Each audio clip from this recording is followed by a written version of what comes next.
قضية عمرها أكثر من قرن، أي أكثر من 120 عام.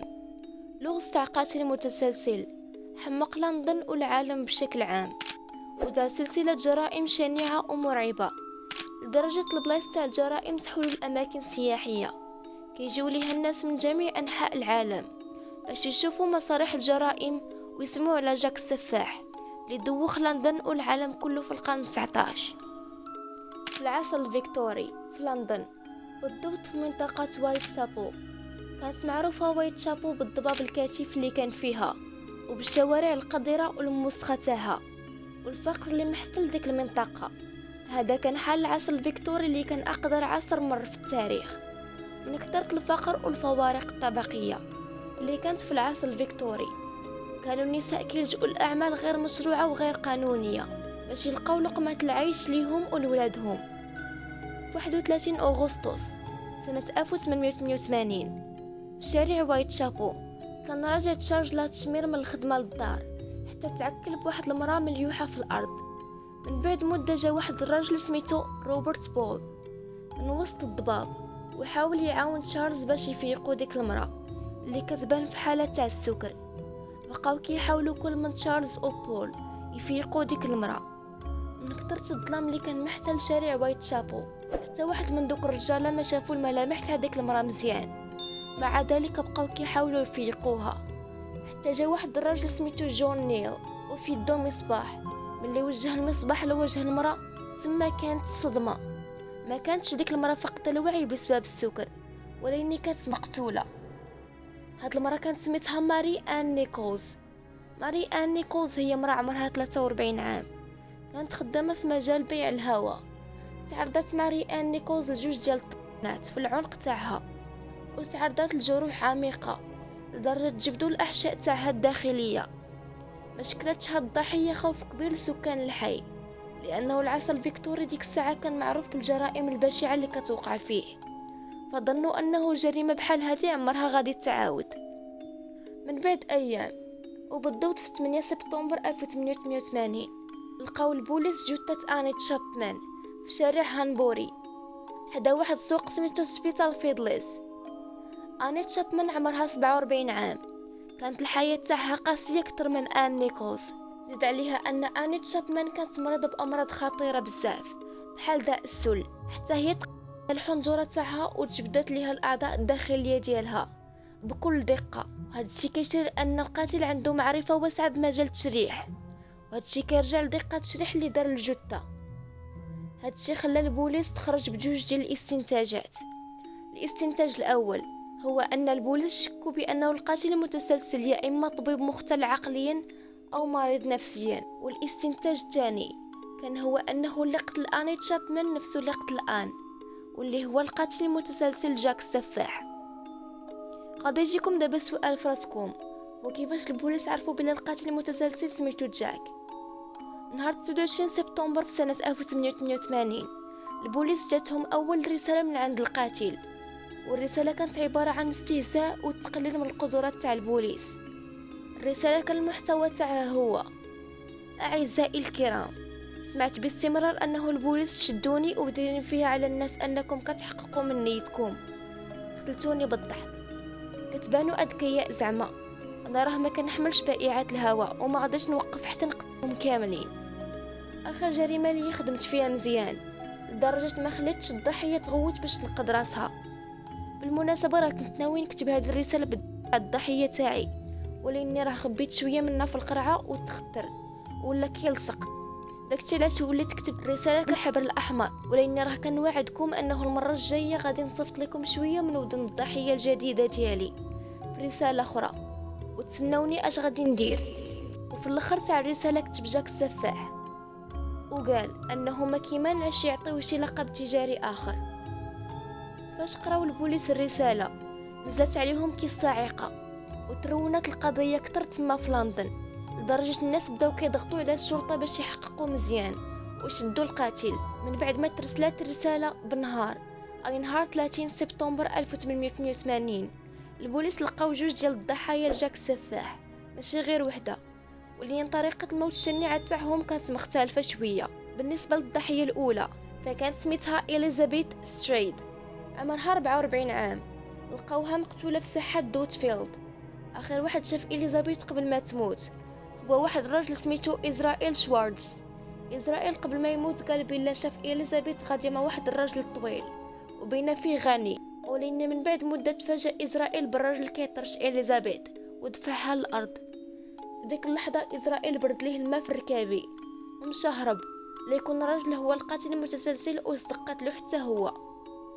ومن بعد ساعة البوليس لقاو جثة تاع إليزابيث، ولكن على عكس الضحايا إليزابيث كانت غير مدبوح والجثة تاعها كاع ما مشرحة، وكان الجسم تاعها دافي، وهذا الشيء كيعني انه جاك بحر قتلها. وفاش كان كرتكب الجريمه تاعو شي حاجه قطعاتو وخلاتو يهرب وما كملش الجريمه تاعو بلا ما يشرح الجثه كالعاده. وهذا الشيء ما خلاش يرضي الغرور تاعو، حيت هو قاتل متسلسل ارتكب شحال من جريمه، يجي حتى لعند إليزابيث وما يكملش الجريمه تاعو، ما يمكنش. داكشي علاش من بعد 45 دقيقه لقاو جثه اخرى تاع امراه سميتها كاترين إيدوز، وهي الضحيه الرابعه للقاتل المتسلسل جاك السفاح. كاترين عمرها 46 عام. لقوها في ميدان ميتير. كاترين كانت مدبوحه ومتشرحه بحال الضحايا الاخرين، وزيد عليها كان وجهها مشوه والكليه تاعها تسقات، ولقاو الشال تاعها فيه الدم، ولان ما كانت عندو حتى اهميه حيت ديك الساعه ما كانش عندهم كيفاش يكتشفوا الدي ان اي تاع القاتل. من بعد الوفاه تاع كاترين بقات الشرطه جوج تاع الاسابيع قلبت الدنيا على جاك السفاح، ومن بعد جاهم طرد ورساله عاوتاني.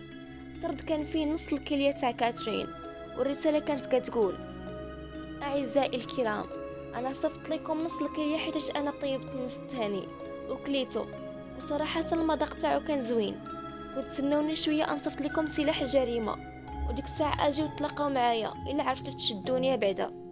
مع تحياتي جاك السفاح.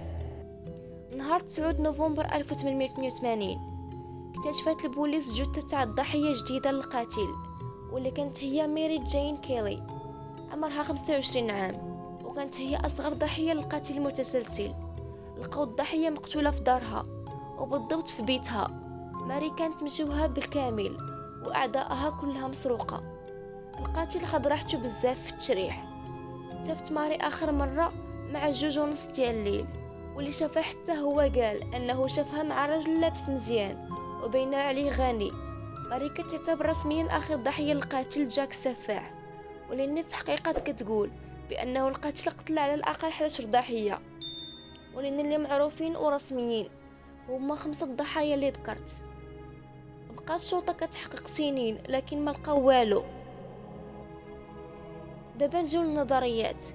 كاين عرام تاع النظريات، ولين اختاريت نقول اكثر 3 تاع النظريات اللي منطقيه. النظريه الاولى كتقول ان جاك السفاح يقدر يكون هو جورج تشابمان. هاد جورج كان خدام حلاق في وايت شابو، قبل ما يولي حلاق كان كيقرا الجراحه والتشريح. هادشي بلا ما نساو ان جاك السفاح كانت الطريقه تاع التشريح تاعو كتبت لنا انه عنده معرفه واسعه بالمجال تاع التشريح والجراحه.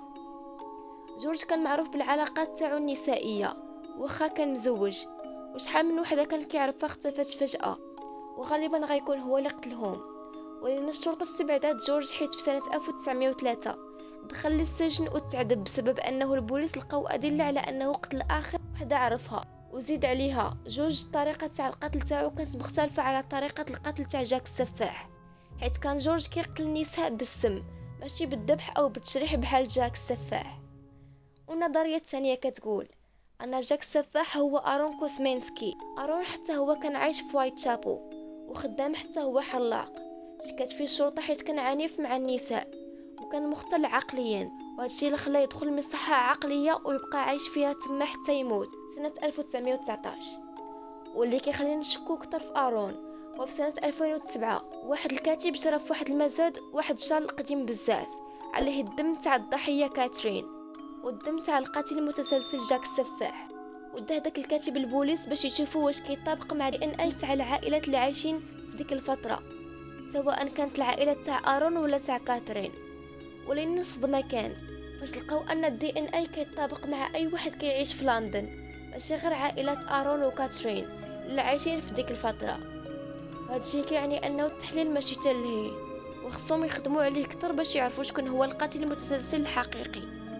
آخر نظرية كتقول أنه القاتل المتسلسل هو جوزيف بارنيت، حيث كان كيعيش مع الضحية الأخيرة ماري جين، وكان كيبغيها وكيغير عليها بزاف، وكيقول ليها دائما توقف على الخدمة اللي كتخدم. كانوا كيقولوا الناس في ديك الوقيته انه كان كيرتكب دوك الجرائم باش يخوفها ويخليها تجلس في الدار. وبالفعل ماري جين توقفت واحد المدة على العمل كبائعة الهواء، ولكن فاش كتزير في الفلوس كتمشي تخدم نفس الخدمة، وهادشي اللي عصف جوزيف، داكشي علاش قتلها.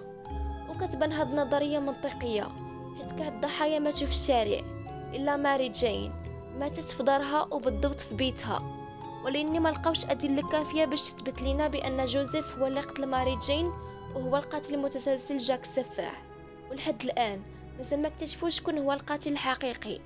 تخيلوا حتى من بعد قرن كامل، اي من بعد 120 عام، وحتى من بعد التطورات والتكنولوجيا المتطوره والمتقدمه، مازال ما قدروش يعرفوا شكون هو القاتل جاك السفاح. وهذا كنتاكدوا انه جاك السفاح هو اذكى قاتل متسلسل داز في العصر الفيكتوري وفي لندن كامله. وتحولت قضيه القاتل المتسلسل جاك السفاح من قضيه غير محلوله لاسطوره كل شي سمع بها او قرا عليها في شي روايه ولا كتاب ولا تفرج في شي فيلم كيدوي عليها. حتى لهنا كنكونوا كملنا القضيه تاع اليوم. نتمنى يكون عجبكم الفيديو، ما تنسوش ديروا لايك وسبسكرايب وتعطوني رايكم على الفيديو في التعاليق. دمتم في امان الله.